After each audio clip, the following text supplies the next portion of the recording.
Ang hangin sa loob ng opisina ni Notaryo Samuel ay mabigat at halos hindi ka makahinga. Ang tanging maririnig ay ang mabagal at halos paos na tunog ng lumang orasan sa dingding at ang mahinang pag-ikot ng dekuryenteng bentilador sa itaas na tila pagod na rin sa init ng hapon. Si Enzo, 10 taong gulang, ay nakaupo ng tuwid sa silyang yari sa matigas na kahoy. Ang kanyang likod ay hindi sumasayad sa sandalan, isang postura na itinuro sa kanya ng kanyang ama, isang postura ng isang lalaki. Sa kanyang tabi, ang 5 taong gulang niyang kapatid na si Lia ay nagpapagulong-gulong ng kanyang mga binti. Sa hangin, hindi pa rin abot ang sahig. Mahigpit niyang yakap ang isang luma at kupas na kunehong laruan na tila doon lamang siya humuhugot ng lakas. 3 araw pa lamang ang nakalipas mula nang ilibing nila ang kanilang ama, si Roberto. Ngayon kaharap nila ang babaeng pumalit sa kanilang ina sa puso ng kanilang ama at tila handa na nitong kunin ang lahat. Si Pilar, ang kanilang madrasta, ay nakasandal sa kanyang upuan, nakadikwatro at nagtatago sa likod ng malalaking itim na salamin kahit pa nasa loob sila ng isang silid.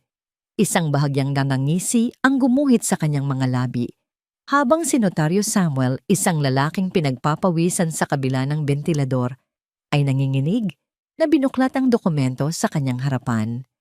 Sisimulan na natin ang pagbasa ng huling habilin at testamento ni Ginoong Roberto Alvarez, anunsyo ng notaryo at pilit na tumikhim upang itago ang panginginig ng kanyang boses.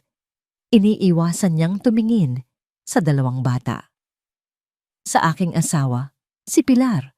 Simula niya, ipinapamana ko ang aming bahay at ang lahat ng nasa loob nito, ang pangunahing 7 ektaryang ubasan na kasalukuyang namumunga ang lahat ng kagamitan sa paggawa ng alak, mga sasakyan at ang kabuuan ng aking mga bank account. Gumuho ang maliit na mundo ni Enzo. Naramdaman niya ang paghigpit ng hawak ni Lia sa kanyang braso. Isang matagumpay na ngiti ang sumilay sa mukha ni Pilar. Hindi niya kailangang magsalita. Ang kanyang postura ay sapat ng sigaw ng pagwawagi. Kami po. Ang tanong ni Lia, ang kanyang boses ay sinliit ng isang bulong. Napalunok si Notaryo Samuel. Mas lalong namuo ang pawis sa kanyang noo. Dahan-dahan niyang ibinalik ang kanyang tingin sa papel. Sa aking mga anak, sina Enzo at Lia Alvarez, iniiwan ko ang lumang tirahan ng mga manggagawa at ang 5 ektaryang lupain sa silangang bahagi ng asyenda. Ang lupaing ito ay ang dating tinamnan ng aking unang asawa, si Elena. Kasama nito, isang huling bayad na 1,000 piso. 1,000 piso. Hindi gumalaw si Enzo, hindi siya huminga. Sa loob ng 10 taong gulang niyang dibdib, may kung anong nabasag at may kung anong tumigas ng sabay. Ang halagang yon ay hindi mana. Iyon ay isang malinaw na pang-iinsulto. Inalis ni Pilar ang kanyang salamin at bumungad ang isang pares ng matang kasing lamig ng yelo. Ang silangang bahagi, sabi niya may halong panunuya sa kanyang boses. Ang patay na seksyon, napakabagay. Itinuon niya ang kanyang tingin kay Enzo. Ang mga tuyot na baging na yon, ang itinanim ng iyong ina habang ipinagbubuntis niya ang batang yan, sabi niya, at walang pakundangang itinuro si Lia. Mga halamang hindi kailanman namunga ng kahit isang ubas, katulad ng mga pangarap ng nanay ninyo. Ginang Pilar, pakiusap po, mahinang saway ng notaryo. Ngunit hindi nagpaawat si Pilar. Lumapit siya sa mesa, ang kanyang mga kamay ay nakapatong dito. Anong pakiusap?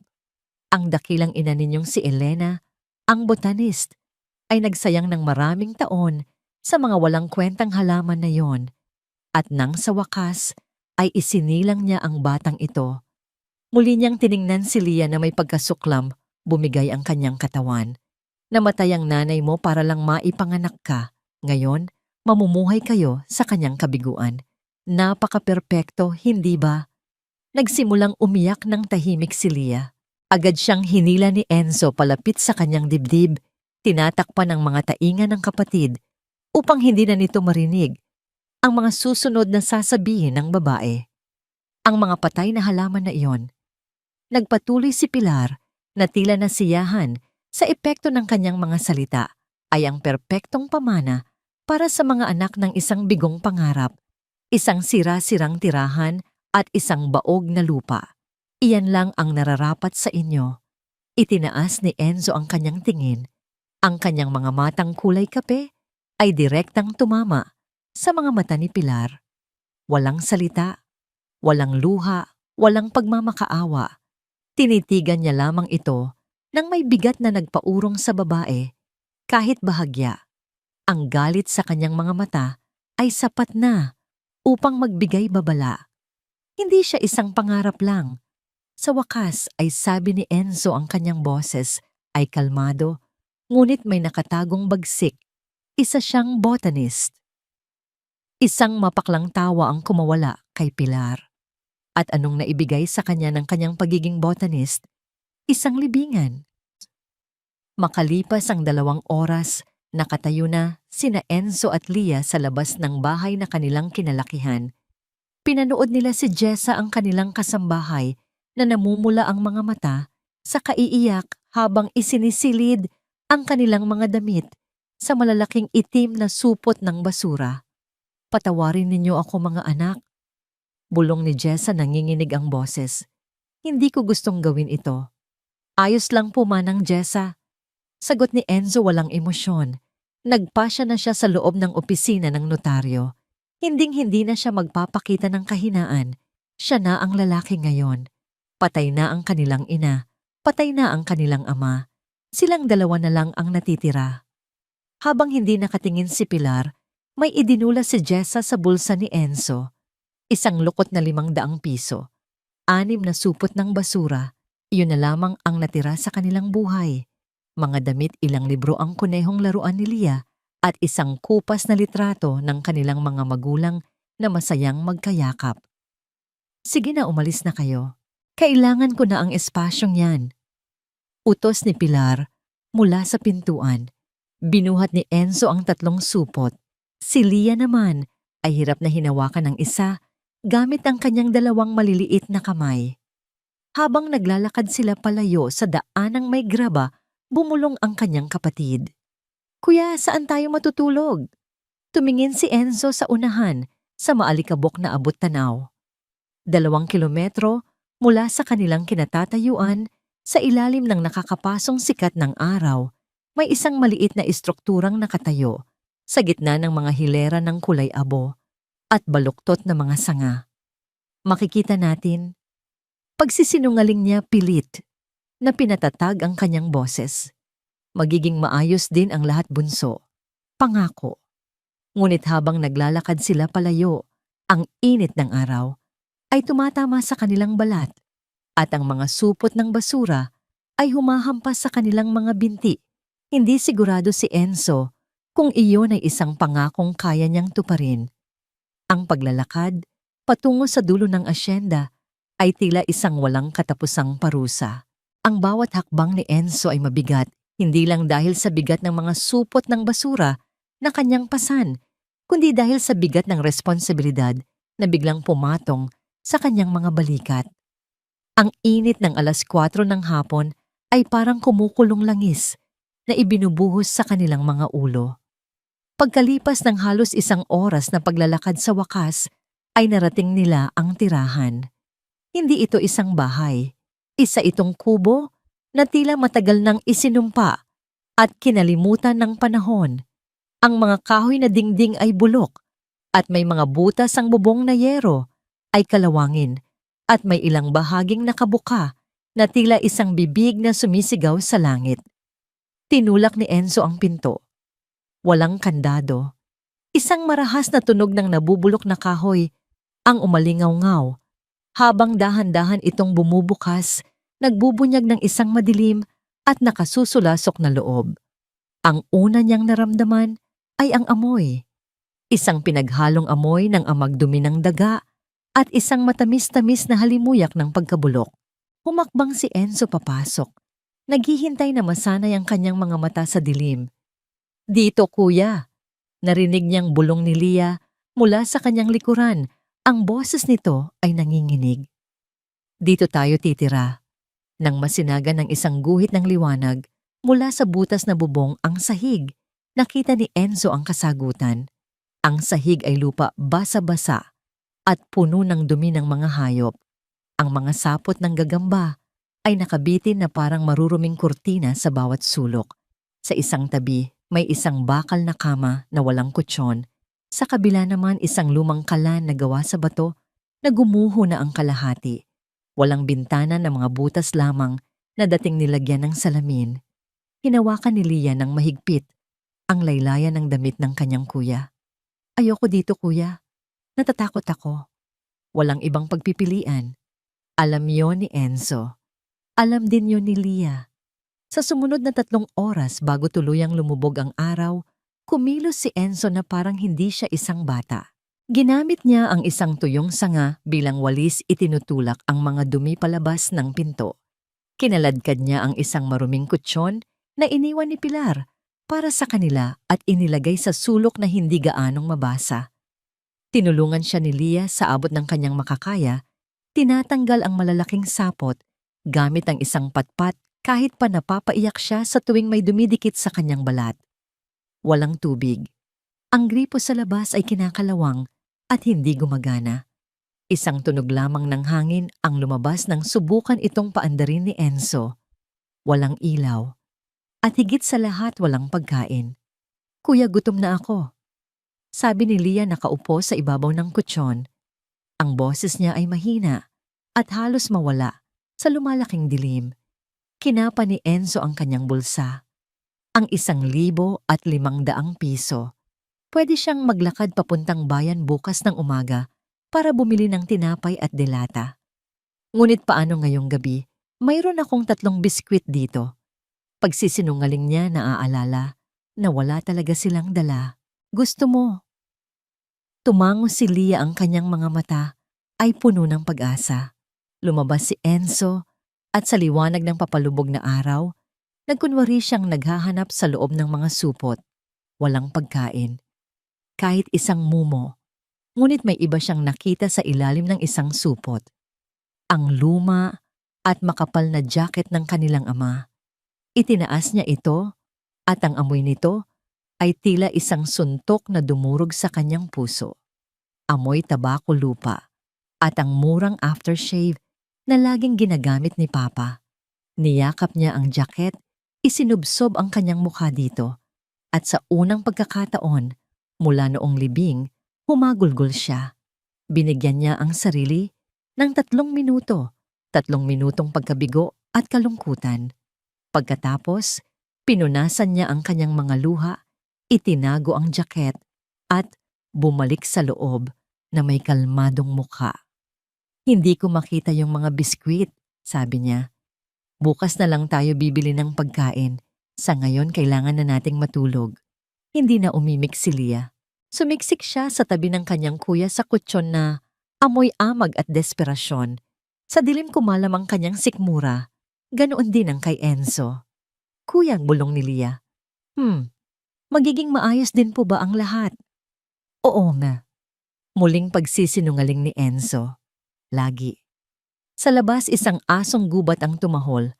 Sumagot ang isa pa mula sa malayo. Ang hangin ay humuhuni sa pagitan ng mga patay na baging lumilikha ng isang tunog na parang panaghoy. Naramdaman ni Enzo ang panginginig ni Lia. "May ipapangako ako sa'yo, bunso." Bulong niya sa buhok ng kapatid. "Isinusumpa ko sa kaluluwa ni Inay, hinding-hindi mo na ulit mararamdaman ang takot na ito. Hinding-hindi ka na ulit magugutom ng ganito. Hindi ko pa alam kung paano, pero gagawin ko." Nakatulog si Lia dahil sa pagod. Ngunit si Enzo ay nanatiling gising buong gabi, nakikinig sa mga tunog ng gabi at sa mga pag-ikot ng sarili niyang isipan. Kinabukasan isang bagong problema ang sumalubong sa kanila, ang matinding uhaw.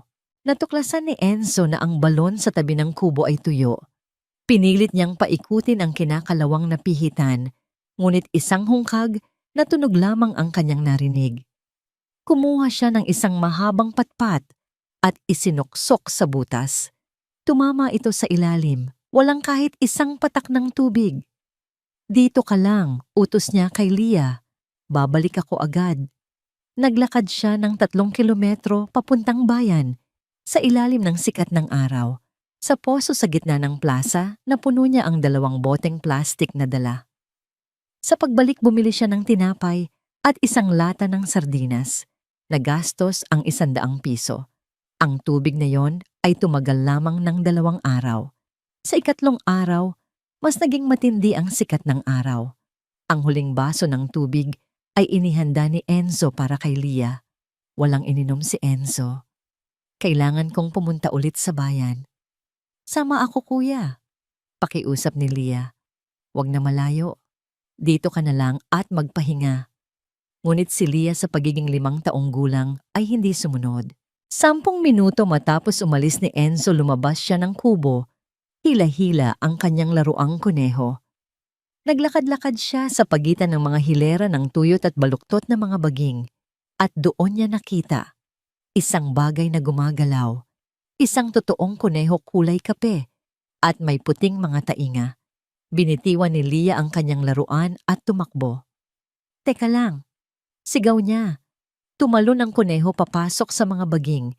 Hinabol ito ni Leah, tumatawa sa unang pagkakataon sa loob ng maraming araw. Kaliwa kanan papalalim sa mga hilera ng mga patay na halaman. At biglang nawala ang lupa sa ilalim ng kanyang mga paa. Nahulog siya sa kadiliman. Isang maikling sigaw ang kumawala sa kanyang lalamunan.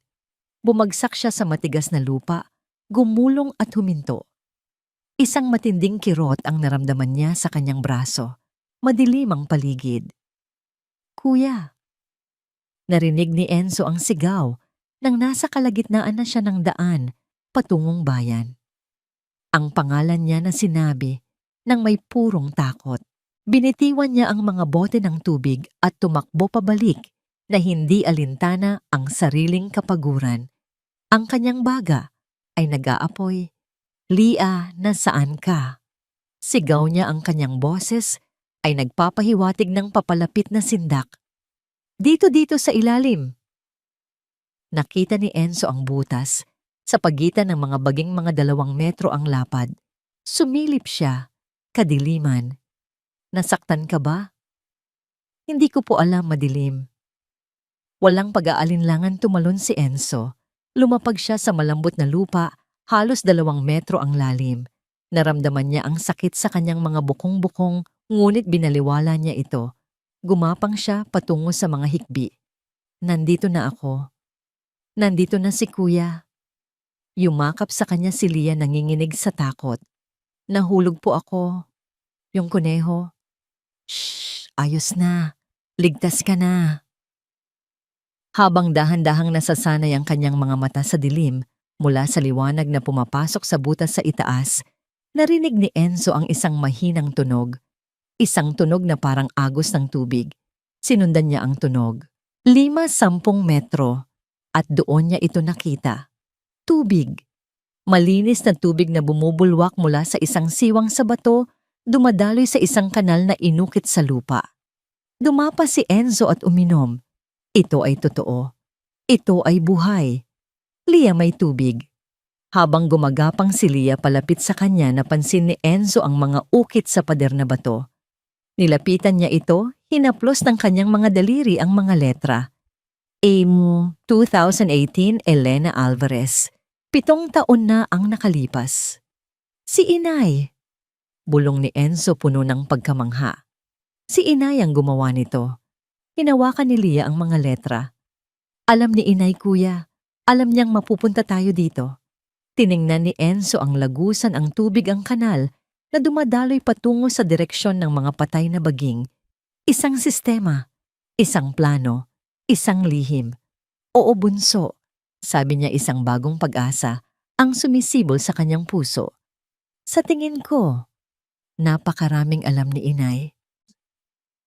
Ginamit nilang hagdanan ang makakapal na ugat ng isang matandang puno na gumagapang sa pader ng lagusan upang makaakyat pabalik sa ibabaw. Sila ay basang-basa, marumi at pagod. Ngunit sa kauna-unahang pagkakataon, sa loob ng maraming araw, mayroong liwanag sa kanilang mga mata. Ang pagkatuklas sa tubig ay hindi lamang pumawi sa kanilang uhaw. Binigyan sila nito ng isang bagay na mas mahalaga, pag-asa. Si Inay ang gumawa noon para sa atin. Paulit-ulit na sinasabi ni Leah habang naglalakad sila pabalik sa sira-sirang kubo. Ang kanyang boses ay puno ng pagkamangha. Tumango si Enzo, ang kanyang isip ay abala sa pag-iisip. Ang mga patay na baging sa kanilang paligid ay hindi na lamang mga tuyot na kahoy. Ang mga ito ngayon ay mga palatandaan, bahagi ng isang malaking palaisipan na iniwan ng kanilang ina. Kung nagawa niyang itago ang isang bukal ng tubig sa ilalim ng lupa, ano pa kaya ang iba niyang mga itinagong lihim? Ang buong 5 ektaryang lupain ay isang malaking kahon ng kayamanan na naghihintay lamang na mabuksan. Pagsapit ng gabi, pagkatapos nilang kumain ng kaunting tinapay at sardinas, mahimbing na nakatulog si Leah sa lumang kutsyon, yakap-yakap ang kanyang kunehong laruan. Ngunit si Enzo ay hindi mapakali. Ang apoy mula sa kandilang ibinigay ni Jessa ay nagbibigay liwanag sa maliit na silid, lumilikha ng mga gumagalaw na anino sa bulok na dingding. Kailangan kong mahanap, sabi niya sa kanyang sarili. Mayroon pa dapat. Dahan-dahan siyang tumayo upang hindi magising ang kapatid. Sinimulan niyang maghanap, sinuri niya ang bawat sulok ng kubo, ang mga kinakalawang na kaldero, ang mga punit-punit na kumot. Wala. Tiningnan niya ang isang maliit na bunton ng mga lumang libro sa isang tabi na hindi niya pinansin noon. Mga libro tungkol sa agrikultura at paghahalaman. Ngunit wala doong sulat kamay ng kanyang ina. Lumuhod siya at sinimulang kapain ang sahig na yari sa tabla. Marami sa mga ito ay maluwag at umaalog. Isa-isa niyang sinubukang iangat. Sa ikatlong tabla, sa ilalim mismo ng kinalalagyan ng bakal na kama, may narinig siyang kakaibang tunog.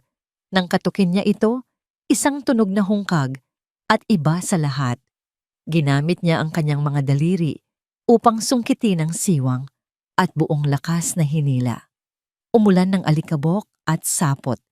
Habang dahan-dahang umangat ang tabla, nagbubunyag ng isang maliit at madilim na espasyo sa ilalim.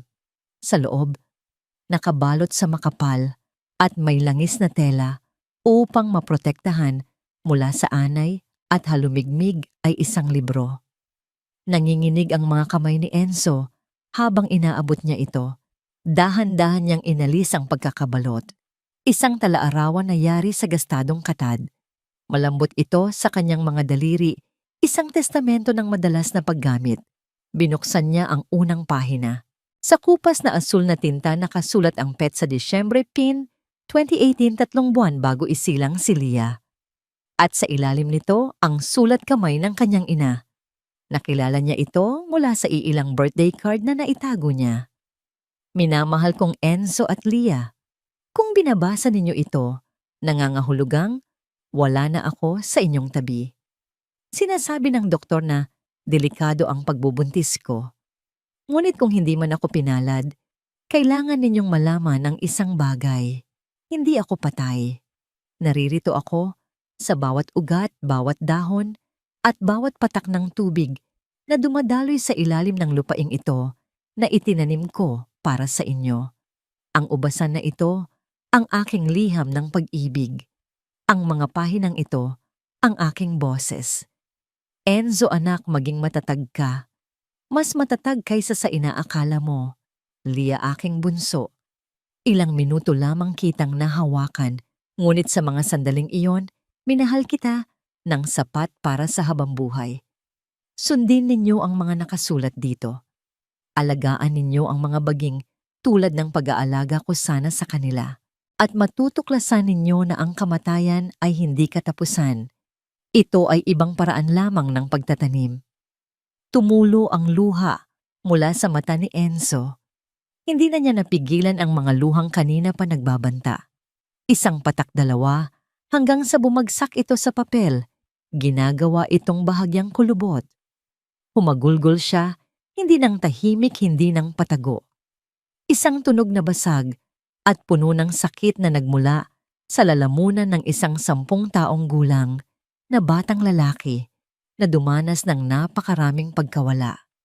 Niyakap niya ang tala-arawan sa kanyang dibdib na tila ba yun ang huling piraso ng kanyang ina na natitira sa mundo. Nagising si Leah sa tunog ng kanyang pag-iyak. Nakita niya ang kanyang kapatid na nanginginig sa liwanag ng kandila. Hindi makasagot si Enzo. Patuloy lamang siya sa pag-iyak. Gumapang si Leah palapit sa kanya, takot ngunit matapang. "Kuya, ano yan?" Tanong niya. Ang kanyang mga mata ay nakatuon sa libro. Ipinakita ni Enzo ang unang pahina. Hindi pa gaanong marunong magbasa si Leah, ngunit may isang salita siyang nakilala. "Inay," sabi niya ng pabulong. "Galing kay Inay." "Oo," sagot ni Enzo, pinupunasan ang kanyang muka gamit ang likod ng kanyang kamay. "Sumulat siya para sa atin bago siya nawala. Nag-iwan siya ng mga bilin para sa lahat." Hinawakan ni Leah ang papel na may paggalang na para bang ito ay isang banal na bagay. Ano pong sabi niya? Binasa ni Enzo ng malakas ang sulat, ang kanyang boses ay nanginginig sa bawat salita. Nang matapos niya ito, may mga luha na ring dumadaloy sa mga pisngi ni Leah. "Naalala niya rin ako," sabi ni Leah puno ng pagtataka. "Kilala ako ni Inay." "Minahal ka niya." Pagtatama ni Enzo. "Sobra. Kaya plinano niya ang lahat ng ito para sa atin." Ginugol nila ang sumunod na oras sa pagtingin sa mga pahina. Hindi maintindihan ni Enzo ang kalahati ng mga technical na salita, photosynthesis, oxidation, tannins. Ngunit naintindihan niya ang pagmamahal sa likod ng bawat isa. Ang bawat detalyadong drawing, bawat maingat na tala ay isang gawa ng pananampalataya mula sa isang babaeng alam niyang maaring wala na siya doon upang makita ang paglaki ng kanyang mga anak. Sa isa sa mga huling pahina na kanilang tiningnan ng gabing iyon, may natagpuan silang isa pang mensahe. Kung si Ginang Rosario Soto ay buhay pa sa panahong mabasa ninyo ito, hanapin ninyo siya. Siya ang aking matalik na kaibigan. Alam niya ang lahat ng alam ko. Ikinuwento ko sa kanya ang bawat detalye. Siya ang magiging boses ko kapag ako ay hindi na makapagsalita. Magtiwala kayo sa kanya tulad ng pagtitiwala ninyo sa akin. Humikab si Leah. "Sino po si Rosario?" "Hindi ko alam," sabi ni Enzo, maingat na isinasara ang tala-arawan. "Pero hahanapin natin siya." Inihiga niyang muli si Leah, inilagay ang tala-arawan sa ilalim ng kanilang unan na gawa sa pinagpatong-patong na damit at hinipan ang kandila. Sa dilim, bumulong siya na para bang kausap ang hangin. "Salamat, Inay. Naririnig kita." At sa kauna-unahang pagkakataon, sa loob ng 6 na araw, sa gitna ng amoy ng amag at nabubulok na kahoy, nakatulog si Enzo ng mahimbing. Hindi takot ang naramdaman niya bago matulog, kundi isang matibay na determinasyon. Linggo ng umaga. Ang hangin ay sariwa at ang tunog ng kampana mula sa simbahan ng bayan ay gumising sa natutulog na paligid. Para kina Enzo at Leah, hindi ito araw ng pananampalataya, kundi araw ng paghahanap. Sinabi ni Enzo sa sarili na kung may isang lugar kung saan mo matatagpuan ang isang taong matagal nang naninirahan sa isang maliit na bayan, iyon ay sa simbahan. Pinili nila ang kanilang pinakamalinis na damit. Tinirintas ni Enzo ang buhok ni Leah gamit ang kanyang mga daliri kahit papaika-ika ang kinalabasan. Hawak ni Leah ang kanyang kunehong laruan sa ilalim ng isang braso. Habang naglalakad sila, papasok sa simbahan, naramdaman nila ang mga matang nakatingin sa kanila, mga mata ng awa ng pag-usisa. Ngunit hindi nila ito pinansin. Mayroon silang misyon. Pagkatapos ng misa, nilapitan ni Enzo ang isang matandang babae na nag-aayos ng mga bulaklak sa altar.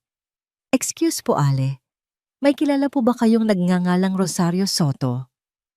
Ngumiti ang babae. "Si Aling Rosario, oo, siyempre. Ang matalik na kaibigan ni Elena. Sabi niya at agad na nabahiran ng lungkot ang kanyang mukha nang maalala ang ina ng mga bata. Nakatira siya sa may Calle Bonifacio, yung bahay na puti na napapalibutan ng mga bulaklak. Hindi kayo maliligaw. Nagpasalamat sila at agad na tinahak ang daan. Ang Calle Bonifacio ay isang makitid na kalye na may mga batong kalsada. At doon sa dulo ng kalye, nakita nila ito, isang maliit ngunit napakagandang bahay.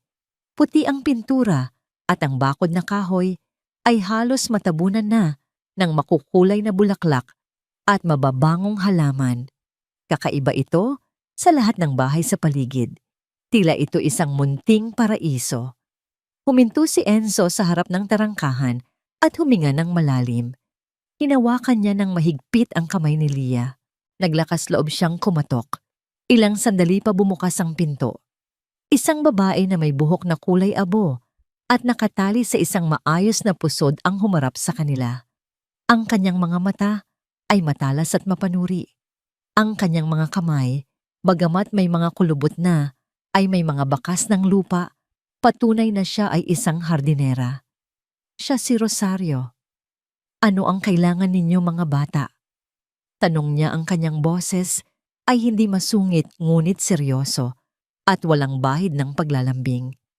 Walang nagsalita si Enzo. Inabot lamang niya ang talaarawan ng kanyang ina. Tiningnan ni Rosario ang libro, pagkatapos ay ang mga mata ni Enzo. May biglang nagbago sa kanyang tingin, isang kislap ng pagkilala ng lungkot at ng isang matagal ng alaala. Kinuha niya ang talaarawan at ang kanyang mga daliri ay marahang humaplos sa gastadong katad na pabalat na para bang hinahaplos niya ang isang matagal nang nawawalang kaibigan. Pumasok kayo, sabi niya. Ang loob ng bahay ay amoy pinatuyong bulaklak at lumang libro. Dinala sila ni Rosario sa kanyang maliit na sala. Ako si Enzo, at ito po ang kapatid ko si Lia. Tumango si Rosario, hindi inaalis ang kanyang mga mata sa talaarawan. Alam ko kung sino kayo, sabi niya. Nakikita ko si Elena sa iyong mga mata bata. Binuklat niya ang mga pahina, ang kanyang mukha ay isang halo ng pighati at pagmamahal. Ako at ang nanay ninyo, kami ang nagplano ng lahat ng ito. Bawat drawing, bawat salita. Pangarap niya ito para sa inyo. Tulungan niyo po kami. Sabi ni Enzo, ang kanyang boses ay halos pabulong. Hindi po namin alam kung paano magsisimula. Isinara ni Rosario ang libro at ipinatong ito sa mesa. Tinitigan niya si Enzo ng diretso sa mga mata. Makinig ka, Enzo. Tuturuan ko kayo. Sasabihin ko sa inyo ang lahat ng kailangan ninyong malaman. Ngunit isang bagay ang dapat mong tandaan. Tuturuan ko kayo, pero hindi ko kayo tutulungan. Hindi ko gagawin para sa inyo ang trabaho. Ang bawat patak ng pawis ay kailangang manggaling sa inyo. Ang kaalaman lang ang maibibigay ko. Malinaw ba? Tumango si Enzo, kahit pa medyo natakot siya sa kaseryosohan ng matanda. Opo. Mabuti, halikayo, may ipapakita ako sa inyo. Isinama sila ni Rosario, palabas ng kanyang bahay at pabalik sa kanilang sariling lupain. Naglakad sila papunta sa gitna ng mga patay na baging. Inakala ni Enzo na ituturo nito ang mga tuyot na sanga, ngunit sa halip itinuro ni Rosario ang mga ligaw na halaman na tumutubo sa pagitan ng mga hilera. Mga halaman na may maliliit at kulay ube na bulaklak. Ang una ninyong aral ay hindi tungkol sa ubas, sabi ni Rosario. Ito ay tungkol dito. Pumitas siya ng isang tangkay. Lavender. Alam mo ba kung ano ito? Umiling si Enzo. Ito ang paboritong amoy ng nanay mo.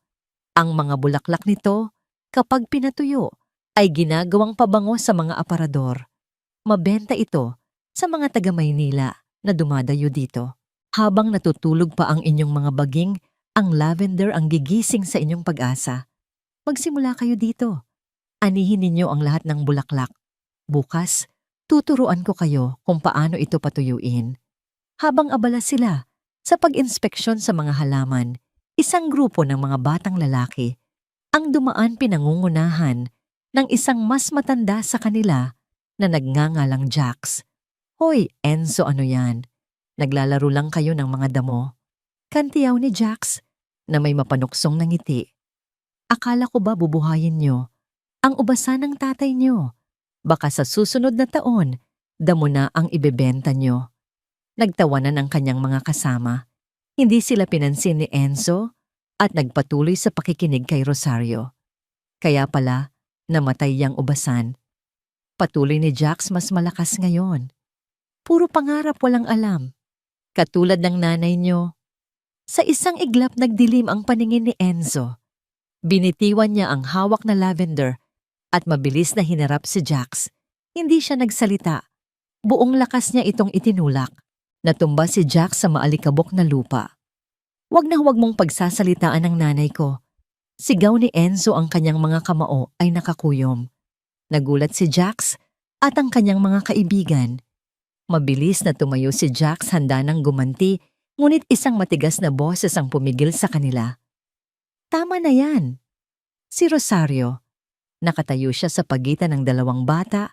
Ang kanyang mga mata ay parang dalawang nagbabagang uling na nakatutok kay Jax. "Umalis na kayo, bago pa may masaktan dito." Walang imik na umalis si Jax at ang kanyang mga kaibigan, ngunit hindi bago mag-iwan ng isang masamang tingin kay Enzo. Nang sila na lang ang natira, humarap si Rosario kay Enzo. Hindi siya galit. Sa halip may bakas ng pag-unawa sa kanyang mukha. Ang galit ay parang lason bata. "Huwag mong hayaang kainin ka nito. Gamitin mo iyan. Gawin mo yang panggatong para patunayan sa kanilang lahat na nagkakamali sila." Bumalik sila sa bahay ni Rosario. Bago sila umuwi, pumasok ang matanda sa loob at lumabas na may dalang isang makapal at lumang libro. Inabot niya ito kay Enzo. "Aralin mo ito. Ang bawat pahina, bawat salita. Ang lupa ay hindi nagbibigay ng kanyang yaman sa mga tamad at walang alam." Tiningnan ni Enzo ang pamagat Principles of Botany. "Ang kaalaman." Sabi ni Rosario, ang kanyang boses ay mariin at puno ng kahulugan. "Ang una mong sandata. Basahin mo ito." Sinunod ni na Enzo at Lia ang utos ni Rosario. Sa sumunod na 5 araw ang kanilang mundo ay umikot sa pag-aani ng lavender. Sa pagsikat ng araw, bago pa man maging matindi ang init na maaaring makalanta, sa mga bulaklak naroon na sila sa pagitan ng mga hilera ng patay na baging maingat na pinuputol ang bawat tangkay na may lilang bulaklak. Natuklasan nila na ang mga ito ay hindi lamang basta tumutubo. Tila may sarili itong buhay at katatagan, sumisibol sa lupang matagal ng itinuring na baog. Para kay Enzo, ang bawat tangkay na kanyang pinuputol ay isang maliit na himala. Sa pagtatapos ng linggo, nakapuno sila ng 3 malalaking bayong. Dinala nila ang kanilang ani sa bahay ni Rosario na tiningnan ng mga ito nang may pag-apruba. "Ngayon isabit ninyo ang mga ito ng patiwarik sa isang madilim at tuyong lugar." Utos niya, 5 araw. "Huwag ninyong hayaang mabasa o mabilad sa araw dahil kung hindi mag-aamag lang ang mga yan." Ang loob ng kanilang sira-sirang kubo ang naging kanilang silid patuyuan. Kumuha si Enzo ng mga baluktot na pako at martilyo at isa-isang isinabit ang mga bigkis ng lavender sa mga biga ng bubong. Unti-unti na puno ang maliit na espasyo ng isang nakaka-relax at matamis na halimuyak. Ang lugar na dating amoy pagkabulok at kawalan ng pag-asa ay nabago at naging halos kaaya-aya. Habang naghihintay sila na matuyo ang mga bulaklak, binigyan sila ni Rosario ng isa pang gawain. Tinuruan niya silang manahi gamit ang kamay. Si Lia sa kanyang maliliit at maliksing mga daliri ay mabilis na natuto. Ngunit si Enzo ay hirap na hirap. Palagi niyang natutusok ang kanyang daliri, ngunit hindi siya sumuko. Gamit ang mga lumang retaso ng tela na ibinigay ni Rosario, gumawa sila ng maliliit at kwadradong mga supot. Isang hapon, habang nagtatahi sila sa labas ng kubo, isang mamahaling sasakyan ang dumaan sa daanan. Huminto ito. Sa loob nakaupo si Pilar ang kanilang madrasta. Ibinaba niya ang bintana ng sasakyan at tiningnan ang dalawa na may halong pagkamuhi at panuno. Ano yan mga pulubi naglalaro ng basura? Tanong niya isang mapanlait ng ngisi ang gumuhit sa kanyang mga labi. Nag-aaksaya lang kayo ng panahon. Ang basura ay mananatiling basura. Hindi sumagot si Enzo. Hinawakan niya lamang ng mas mahigpit ang karayom at tela. Ang kanyang mga mata ay nakatuon sa kanyang ginagawa. Tila hindi nasiyahan sa kawalan ng reaksyon itinaas ni Pilar ang bintana ng kanyang sasakyan at mabilis itong pinaharurot. Nag-iwan ng alikabok na lumukob sa dalawang bata. Huwag mo siyang pansinin, sabi ni Enzo kay Lia na ang mga mata ay nagsisimula ng mamasa-masa. Gawin mo lang ang ginagawa mo. Sa ikalimang araw, naganap ang sakuna. Puno ng pag-asa pumasok si Enzo sa kubo upang kunin ang mga tuyunan niyang lavender. Ngunit isang kakilakilabot na tanawin ang kanyang naabutan. Isang kulumpon ng maliliit at kulay abo. Nagamo-gamo ang nagliparan sa loob, umiikot sa mga nakasabit na bigkis. Halos 20 bigkis na ang sira. Ang mga bulaklak ay kinain at naging alikabok na lamang nagiiwan ng mga hubad at walang buhay na tangkay. Hindi sigaw ni Enzo. Narinig ni Lia ang sigaw at tumakbo papasok. Nakita niya ang pinsala at napahagulgol. Sira na lahat kuya ang pinaghirapan natin. Gusto niyang sumigaw. Gusto niyang manuntok sa dingding. Gusto niyang sumuko. Ngunit nang makita niya ang kanyang kapatid na umiiyak, naaalala niya ang kanyang pangako sa madilim na gabi. Hinding-hindi ka na ulit magugutom. Humigpit ang kanyang panga. Hindi lahat. Sabi niya ang kanyang boses ay matatag. Gagawin natin ulit. Nang malaman ni Rosario ang nangyari, tumango lamang ito na tila inaasahan na. Ang bawat hardinero ay may kalaban. Sabi niya, tinuruan niya sila ng isang lumang pamamaraan, magtali ng mga pinatuyong siling labuyo sa pagitan ng mga bigkis ng lavender. Ayaw ng mga gamu-gamo sa amoy nito. Muli silang nag-ani, muli silang nagpatuyo. Sa pagkakataong ito, kasama ang proteksyon ng mga sili, naging matagumpay. Pagsapit ng Sabado, mayroon na silang 30 perpektong supot ng lavender. Ginamit ni Lia ang mga pangkulay na ibinigay ni Padre Arturo mula sa simbahan upang gumuhit ng maliliit na lilang bulaklak sa mga piraso ng papel. Isinulat niya sa kanyang pinakamagandang sulat kamay, alaala ni Elena. Ito ang kanilang naging etiketa. Perpekto, sabi ni Enzo habang maingat na idinidikit ang bawat isa gamit ang pandikit na gawa sa sinaing. Kinabukasan ng plaza ng bayan ay puno ng buhay para sa perya ng simbahan. May mga makukulay na banderitas, mga tindahan ng pagkain at mga pamilyang masayang naglalakad. Sa isang sulok sa isang mesang ipinahiram sa kanila, inayos ni na Enzo at Lia ang kanilang 30 supot ng lavender.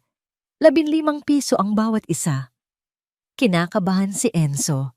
Paano kung walang bumili? Paano kung pagtawanan lang sila? Si Lia naman ay mahigpit na nakayakap sa kanyang kunehong laruan. Ang kanyang mga mata ay malaki at puno ng pag-aalala. Lumipas ang 1 oras. Walang lumalapit. Ang mga tao ay dumadaan lamang tinitingnan sila nang may awa ngunit walang bumibili. Nagsimula nang mawala ng pag-asa si Enzo. Maya-maya isang babaeng nasa katanghaliang gulang ang huminto sa kanilang mesa. Hindi siya nakilala ni Enzo hanggang sa magsalita ito. Magkano ang mga ito, iho? Ang boses na yon, si Jessa, ang kanilang dating kasambahay. 15 piso po. Sagot ni Enzo, ang kanyang boses ay malamig. Kumuha si Jessa ng 5 supot. Inamoy niya ang isa. Amoy Elena. Bulong niya at biglang namuo ang mga luha sa kanyang mga mata. Dumukot siya ng 75 piso mula sa kanyang pitaka. Bibilin ko lahat ng 5. Manang Jessa. Simula ni Enzo. Huwag ka nang magsalita. Sabi ni Jessa at inilagay ang pera sa kamay ni Enzo. Bumulong siya ng sapat lang para marinig niya. Patawarin mo ako, Enzo. Wala akong lakas ng loob na suwayin siya noon. Pero araw-araw, ipinagdarasal ko kayo. Mabilis siyang umalis, pinupunasan ang kanyang mga mata. Tinitigan ni Enzo ang 75 piso, ang kanilang unang benta. Isang kakaibang bigat ang naramdaman niya sa kanyang dibdib. Patawad marahil. Ang pagbili ni Jessa ay tila isang senyales. Isang matandang ginang ang bumili para sa kanyang aparador. Isang batang ina ang bumili para sa silid ng kanyang sanggol. Pagkatapos dumating si Padre Arturo. Napakabango naman nito. Sabi niya na may malaking ngiti na para bang hindi niya alam kung ano ang kanilang tinitinda. Bigyan mo ako ng 10 para sa simbahan. Alam ni Enzo kung ano ang ginagawa ng pari. Ito ay tulong na nakabalat kayo. Ngunit sa pagkakataong ito, tinanggap niya ito ng may pasasalamat. Pagsapit ng 3:00 ng hapon, naubos ang lahat ng 30 supot. 3 beses binilang ni Enzo ang pera. 450 piso. Habang naglalakad pa uwi, nagtanong si Lia, "Kuya, mayaman na ba tayo?" Tumawa si Enzo, isang tunog na halos nakalimutan na niya kung paano gawin. Hindi pa. Pero sapat na ito para makakain tayo ngayong buwan at para makabili ng mga gamit para sa ubasan ni Inay. Huminto sila sa tindahan sa bayan. Bumili si Enzo ng tinapay, bigas, itlog at ilang dilata. At sa huling 10 piso, isang supot ng candy para kay Lia. Tiningnan siya ng kakapatid na para bang ibinigay niya ang buong mundo. Nang gabing iyon, kumain sila ng busog sa unang pagkakataon sa loob ng maraming linggo. Itinago ni Enzo ang 300 piso sa isang latang kape at ibinaon sa ilalim ng sahig katabi ng talaarawan. Kinuha niya ang natitirang pera at ang talaarawan ng kanilang ina. "Ano pong bibilhin natin, kuya?" tanong ni Lia. Binuklat ni Enzo ang isang pahina na may drawing ng mga ugat at lupa.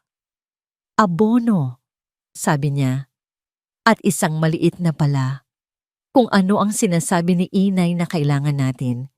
Tumingin siya sa bintana, sa mga hilera ng mga baluktot at kulay abong mga sanga na nag-aabang sa dilim. Ngayon, naiintindihan na niya. Ang mga patay na baging ay hindi ang kanilang bilangguan. Ang mga ito ang kanilang kinabukasan. Ngayon, bulong niya sa sarili, magsisimula na ang totoong laban. Ang tagumpay sa pagbebenta ng lavender ay nagsilbing panggatong sa determinasyon ni Enzo. Gamit ang 300 piso na kanilang naipon, bumili siya ng kanilang mga unang kagamitan, isang pares ng gunting para sa pagpuputol ng sanga, makakapal na guwantes at isang maliit na pala. Ang bawat umaga ay nagsisimula sa parehong ritual. Lalakad si Enzo sa pagitan ng mga hilera ng mga baging hawak sa ilalim ng kanyang braso, ang talaarawan ng kanilang ina. Binabasa niya ang mga tagubilin na isinalin para sa kanya ni Rosario. Magputol ng husto, itira lamang ang pangunahing puno. Sa una, ang kanyang mga kamay ay napuno ng paltos. Ang bigat ng gunting ay nangangalay sa kanyang mga braso. Pagkatapos lamang ng 1 oras, ngunit hindi siya tumigil. Puno sa puno, hilera sa hilera, tinitiis niya ang sakit. Si Lia naman ang naging tagadala ng tubig.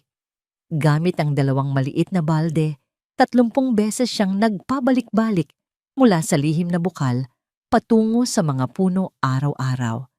Nanginginig ang kanyang maliliit na braso sa bigat, ngunit hindi siya kailanman nagreklamo. Lumipas ang 6 na buwan. Walang nagbago. Ang mga baging ay nanatiling kulay abo, mga kalansay, na nakatayo laban sa asul na langit. "Gaano pa katagal?" tanong ni Enzo kay Rosario. Ang kanyang boses ay puno ng pagkabigo. "Ang nanay mo," sabi ng matanda, "ay naghintay ng 18 buwan. 6 na buwan ka pa lang. Magtiyaga ka." Lumipas ang 1 taon. Ang ubasan ay mukha pa ring sementeryo ng mga halaman. Ngunit may ibang bagay na nagbago. Ang komunidad. Ang mga taong dati ay tinitingnan lamang sila ng may awa ay nagsimula nang makakita ng kanilang pagsisikap. Si Padre Arturo Pagkatapos ng misa isang linggo, ay nagsalita sa pulpito. Ang mga anak ni Elena ay nangangailangan ng ating tulong, hindi ng pera, kundi ng ating mga kamay. Kinabukasan 10 lalaki mula sa baryo kasama na ang ama ni Jax ang dumating sa kanilang kubo. May dala silang mga martilyo lagari at mga bagong yero. Nagulat si Enzo. Hindi po namin kayo kayang bayaran, sabi niya puno ng pag-aalinlangan. Walang humihingi ng bayad, iho. Sagot ng isa sa mga lalaki, si Mang Esteban. Tinulungan ng nanay mo ang asawa ko nung nagkasakit siya. Ito ay pagbabalik lamang ng utang na loob. Pagsapit ng dapit hapon ang kanilang sira-sirang kubo, ay nagbago. Mayroon na itong buong bubong na walang butas, mga bintanang may salamin, at isang sahig na yari sa makinis na tabla. Nang gabing iyon sa kauna-unahang pagkakataon, natulog sila nang hindi inaalala ang pagtulo ng ulan o ang pagpasok ng lamig. 18 buwan. Tagsibol. Si Enzo, 11 taong gulang na, ay nag-iinspeksyon sa 12 hilera nang may makita siyang kakaiba. Isang bagay na hindi kulay abo. Luntian. Isang napakaliit na usbong na sumisibol mula sa isang tuyot na puno. Lumuhod siya, nanginginig ang mga kamay habang marahan itong hinahawakan. Totoo. Isang perpektong luntiang dahon. Laie. Sigaw niya, ang kanyang boses ay nabasag sa tuwa. Buhay siya. Tumakbo si Lia papalapit at nang makita ang maliit na dahon, napatalon siya sa tuwa. Ang balita ay kumalat sa buong bayan na parang apoy. Ang himala sa ubasan ng mga Alvarez ang naging usap-usapan. Ang balitang ito ay nakarating din kay Faye, isang batang estudyante ng agrikultura mula sa isang universidad sa Maynila. Isang araw, dumating siya sa ubasan, may dalang mga notebook at isang mausisang ngiti. Narinig ko po ang tungkol sa 2 bata na bumubuhay ng isang patay na ubasan.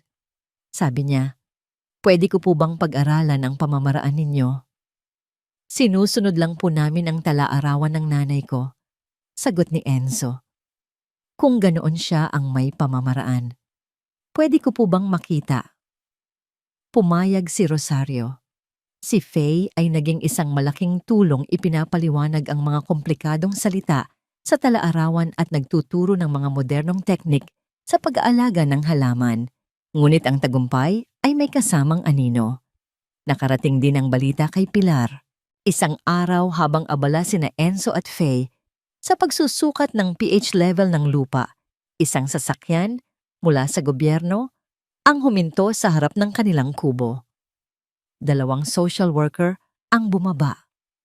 Kami ay mula sa Department of Social Welfare and Development. Sabi ng isang babae, nakatanggap kami ng ulat na may 2 menor de edad na nakatira dito nang walang sapat na pangangalaga. Nanlamig si Enzo. Ito ay gawa ni Pilar. Alam niya, isang paraan upang paghiwalayin sila at sirain ang lahat ng kanilang pinaghirapan. Hindi po totoo yan. Sigaw ni Lia na nagsimula ng umiyak. Inaalagaan po ako ng kuya ko. Habang sinusubukan ng mga social worker na kausapin ang mga bata, isa-isang nagsidatingan ang mga tao mula sa bayan. Si Rosario ang unang dumating, ang kanyang mukha ay matigas at galit. Sumunod si Padre Arturo, si Mang Esteban, ang pamilya ni Jax, at halos 20 iba pa. Bumuo sila ng isang pader ng mga tao sa paligid ni na Enzo at Lia. Ako si Rosario Soto, sabi ng matanda sa mga social worker. At ako ang gumagabay sa mga batang ito araw-araw. At ako, si Padre Arturo, sabi ng pari. Ang buong parokya ang nag-aalaga sa kanila. Kami ang nag-ayos ng kanilang bahay, sigaw ni Mang Esteban. Pati si Jax ay lumapit. Tinutulungan ko po si Enzo tuwing hapon pagkatapos ng klase. Sabi niya na ikinagulat ni Enzo. Nalito ang mga social workers sa kanilang nakita. Malinaw na ang mga bata ay hindi napapabayaan. Sila ay bahagi ng isang komunidad na nagmamahal at sumusuporta sa kanila. Walang nagawa ang mga social worker kundi humingi ng paumanhin at umalis. Nabigo ang masamang plano ni Pilar. Nang gabing iyon, isang malakas na bagyo ang tumama sa kanilang lugar. Ang hangin ay sumisipol at ang ulan ay bumubuhos na parang mga balde ng tubig. Ang pinakamalaking takot ni Enzo ay ang mga bagong usbong, ang mga luntiang dahon na simbolo ng kanilang pag-asa. Napakaliit at napakarupok ng mga ito laban sa bagsik ng kalikasan.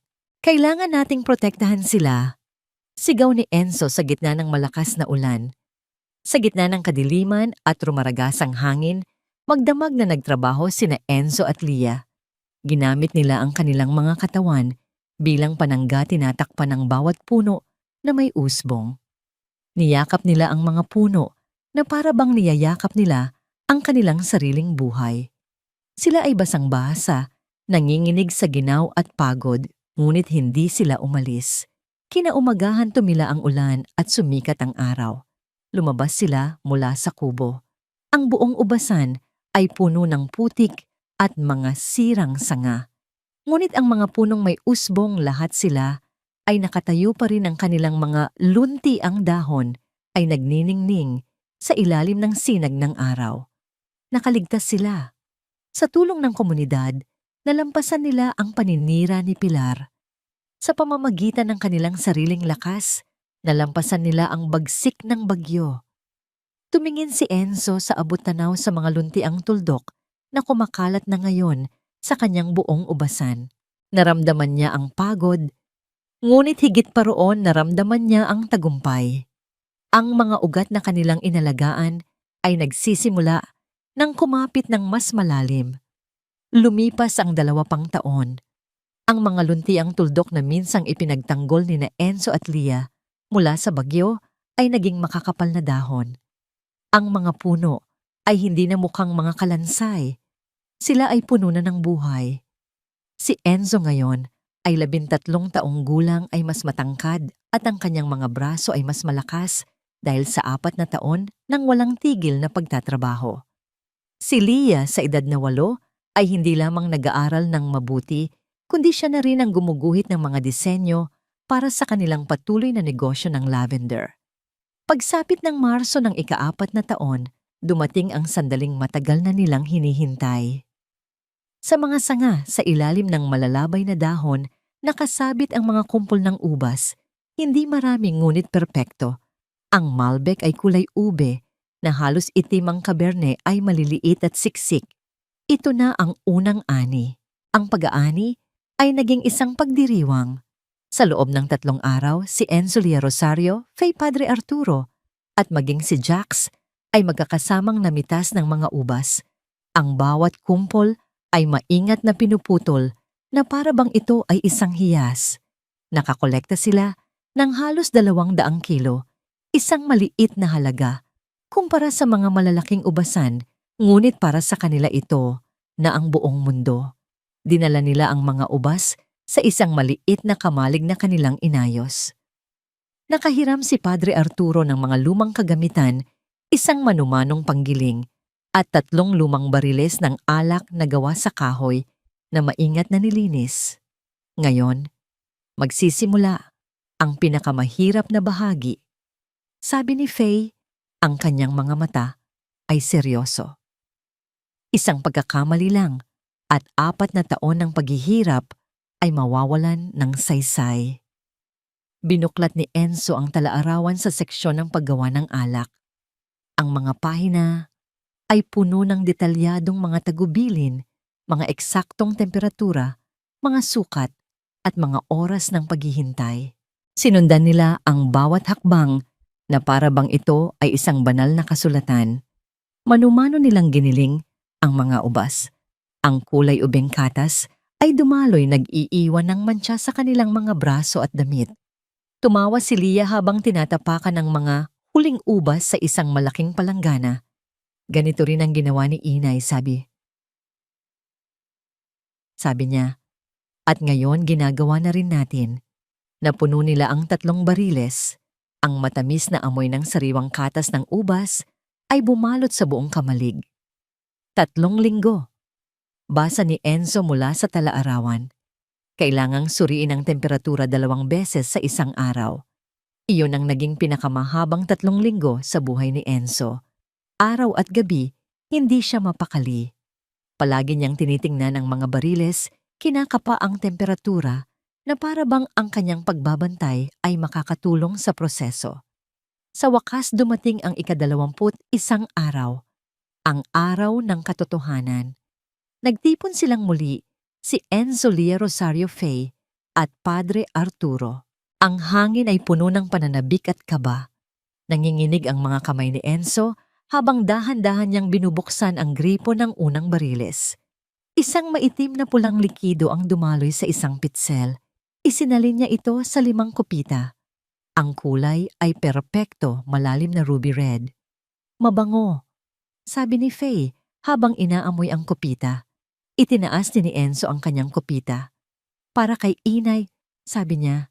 Sabay-sabay silang uminom at sa isang iglap gumuho ang lahat. Isang matalas na kakapasong asim ang sumalubong sa kanyang dila. Hindi ito alak. Ito ay suka. Suka na hinaluan ng tubig. Napangiwi si Enzo at mabilis na idinura ang laman ng kanyang bibig. Tiningnan niya ang iba. Ang kanilang mga mukha ay puno ng pagkadismaya. Ganoon din ang kanilang ginawa. Hindi, bulong ni Enzo. Hindi maaari. Napakasim kumpirma ni Fay, sinusuri ang likido. Hindi ito maiinom. May kung anong nabasag sa loob ni Enzo. Ang pag-asa na kanyang inipon sa loob ng 4 na taon ay biglang naglaho. Sinunod ko ang lahat ng sinabi ni inay. Sigaw niya, ang kanyang boses ay nabasag. Bawat hakbang, bawat sukat. Nagsimulang tumulo ang kanyang mga luha. 4 na taon. 4 na taon ng mga kamay na may paltos at kalyo. 4 na taon ng pagtitiis sa gutom at lamig. 4 na taon ng pag-asa na nauwi sa wala. Humagulgol siya na paluhod sa sahig na lupa ng kamalig. Para sa wala ang lahat. Tumakbo si Lia at niyakap siya. Kuya, ayos lang. Hindi ayos. Sigaw niya, itinatago ang kanyang mukha sa kanyang mga kamay. Sa edad na 13, umiyak siya na parang yung 10 taong gulang na bata na nawalan ng lahat. Habang nagkakagulo, kinuha ni Rosario ang talaarawan mula sa mesa.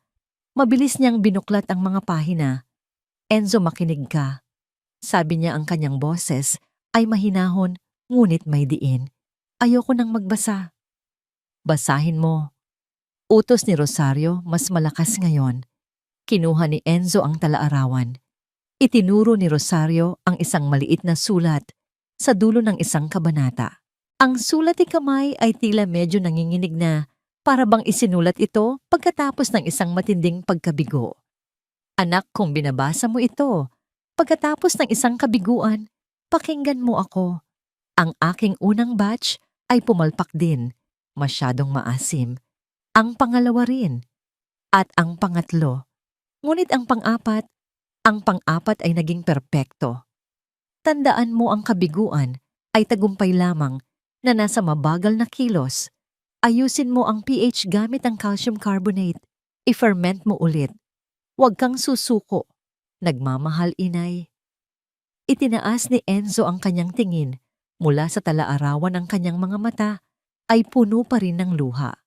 Tumingin siya kay Lia, pagkatapos ay kay Rosario.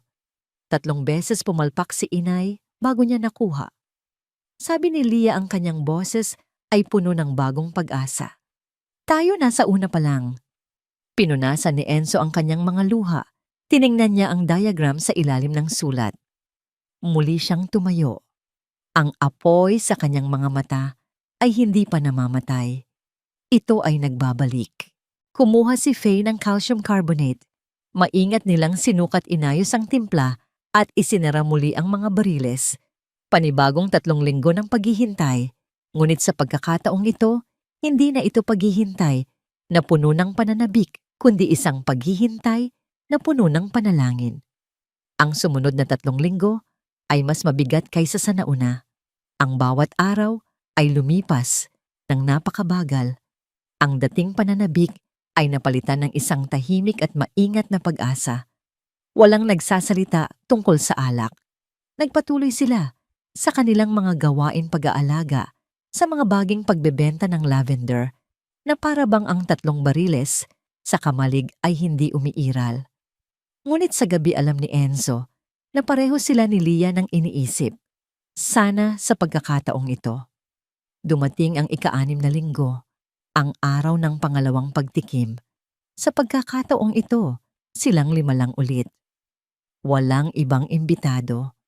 Kung sila ay mabibigo muli, mas gugustuhin nilang mangyari ito nang walang ibang nakasaksi. Ang katahimikan sa loob ng kamalig ay halos nakabibingi. Muling lumapit si Enzo sa unang bariles. Mas matatag na ang kanyang mga kamay ngayon. Dahan-dahan niyang binuksan ang gripo. Ang alak na dumaloy ay may parehong malalim na kulay ube. Kulay ube, ngunit may kakaiba sa amoy nito. Ang dating amoy suka ay nawala na palitan ng isang komplikadong halimuyak ng maitim na prutas, mga pampalasa, at isang bahagyang amoy ng lupa. Muli niyang pinuno ang 5 kopita, walang nagsalita. Nagkatinginan lamang sila. Itinaas ni Enzo ang kanyang kopita para kay Inay. Bulong niya halos isang panalangin. Ikiniling niya ang kopita at hinayaang dumaloy ang alak sa kanyang bibig. Isang pagsabog ng lasa. Hindi ito maasim, ito ay balanse. Ang lasa ng maitim na siresa at kaunting paminta ay sumayaw sa kanyang dila na may mahaba at makinis na pagtatapos. Hindi siya nagsalita. Hindi niya kaya. Ang bigat sa kanyang dibdib ay biglang gumaan na para bang isang malaking bato ang inalis mula rito. Tiningnan niya ang iba. Uminom si Rosario at dahan-dahang nagsimulang mamuo ang mga luha sa gilid ng kanyang mga mata. Ito si Elena. Bulong niya ang kanyang boses ay nanginginig. Ganitong-ganito ang lasa ng pangarap niya. Tumango si Faye, ang kanyang mga mata bilang isang eksperto ay nanlalaki sa pagkamangha. Napakasarap, sabi niya. Napakasarap nga. Itinaas ni Padre Arturo ang kanyang kopita sa hangin. Ang isang himala ay nangangailangan ng panahon, deklara niya. Ngunit sulit ang bawat luha at bawat patak ng pawis. Niyakap ni Enzo si Lia ng mahigpit at sa pagkakataong ito, pareho silang umiyak hindi dahil sa kalungkutan, kundi dahil sa purong kagalakan. Nagawa natin, kuya, sabi ni Lia. Hindi pagtatama ni Enzo habang tinitingnan ang tala-arawan sa mesa. Si Inay ang gumawa nito, sinundan lang natin siya. Pinangalanan nila ang alak na pangarap ni Elena. Bawat bote ay nilagyan ng etiketang dinisenyo ni Lia isang simpleng guhit ng isang usbong na sumisibol mula sa isang tuyot na sanga. Dapat itong matikman ng mga tao, sabi ni Padre Arturo. Mayroong darating na kompetisyon ng alak sa rehiyon sa susunod na buwan. Isali ninyo ito. Nagkatinginan sina Enzo at Lia, tumango ang bata. Gugustuhin ni Inay na matikman nila ang pangarap niya. Sabi niya, ang bulwagan ng kompetisyon ay puno ng mga respetadong may-ari ng ubasan mula sa buong Batangas. Ang hangin ay amoy mamahaling oak at fermented na ubas. Si Enzo nakasuot. Nang pinakamatinong polong hiniram niya, ay nanginginig habang inaayos ang 3 bote ng pangarap ni Elena sa mesa ng mga hurado. Hawak ni Lia ang kanyang braso. Kasama natin si Inay, bulong nito. Ang paghuhusga ay blind tasting, 20 alak mula sa buong rehiyon. Pinanood ni Enzo ang mga seryosong mukha ng mga hurado, ang kanilang pag-idura, sa mga pilak na sisidlan, ang kanilang mabilis na pagsusulat ng mga tala. Sa huling hilera, nakaupo si Pilar, nakasuot ng itim na bestida, ang kanyang mukha ay maputla. Pagkatapos ng halos 2 oras, tumayo ang punong hurado. Ang mananalo, para sa Best New Wine of the Year. Huminto ang paghinga ni Enzo. Pangarap ni Elena. Isang pagsabog ng palakpakan ang yumanig sa buong bulwagan. Hindi makahinga si Enzo. Tumalon si Leah, sumisigaw sa tuwa. Si Rosario ay umiiyak. Sa pangalawang hilera, ang premyo 50,000 piso at isang kontrata para ipamahagi ang kanilang alak sa 3 rehiyon. Nanginginig ang mga binti ni Enzo habang umaakyat siya sa entablado. Mula roon tiningnan niya si Pilar. Ang mukha nito ay hindi makapaniwala, puno ng galit at pagkagulat. Tumayo ito at mabilis na lumabas isang malakas na kalabog ng pinto ang nagpatunay sa kanyang pagkatalo. Nang gabing iyon sa kanilang naayos ng kubo, 10 beses nang binilang ni Enzo ang premyong pera. Hindi pa rin siya makapaniwala. Habang nagdiriwang sila kasama si Rosario at Faye, may kumatok ng malakas sa kanilang pinto. "Sino yan?" sigaw ni Enzo.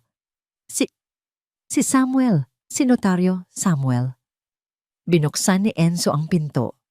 Ang notaryo ay lasing na lasing, ang kanyang damit ay gusot, at ang kanyang mga mata ay namumula. "Nandito ako para sabihin ang totoo." Sabi niya hirap sa pagsasalita. 5 taon na ang nakalipas. Binayaran ako ni Pilar para palitan ng testamento. Nanigas si Enzo. Ang buong mundo ay tila huminto sa pag-ikot. Ang totoong testamento ay nag-iiwan ng kalahati ng pangunahing ubasan sa inyo ni Leah. Pinalitan ko ito. Patawarin mo ako, bata. Hindi ko na kaya. Hindi ko na kayang mabuhay ng may ganitong kasalanan. Ang legal na taning para maghabla ay 5 taon. Patuloy ng notaryo. Lumipas na yon. Hindi na kayo pwedeng magsampa ng kaso. Natumba si Samuel sa dilim sa labas. Isinara ni Enzo ang pinto. Ang kanyang paghinga ay mabigat at mabilis na parang isang sinasakal na hayop. "Kuya, anong nangyari?" tanong ni Leah na lumabas mula sa kanyang silid. Hindi sumagot si Enzo. Buong lakas niyang sinuntok ang dingding na kahoy. Isang matalas na sakit ang gumuhit sa kanyang mga daliri. Nagdugo ang kanyang mga buko. "Ninakawan nila tayo." Sabi niya, ang kanyang boses ay puno ng galit na hindi pa niya naramdaman kailanman. "Lahat ng ito, ang paghihirap natin. Dahil ninakawan nila tayo." Umiyak si Leah. Sinuntok muli ni Enzo ang dingding. At muli, dumating si Rosario na narinig ang kaguluhan. "Enzo, anong nangyari?" Ikinuwento niya ang lahat. Napapikit si Rosario. "Nabigo ang batas," sabi niya. "Ngunit ang mga baging ay hindi nabigo. Ikaw ay hindi nabigo. Hindi ito makatarungan, oo. Ngunit nanalo ka pa rin.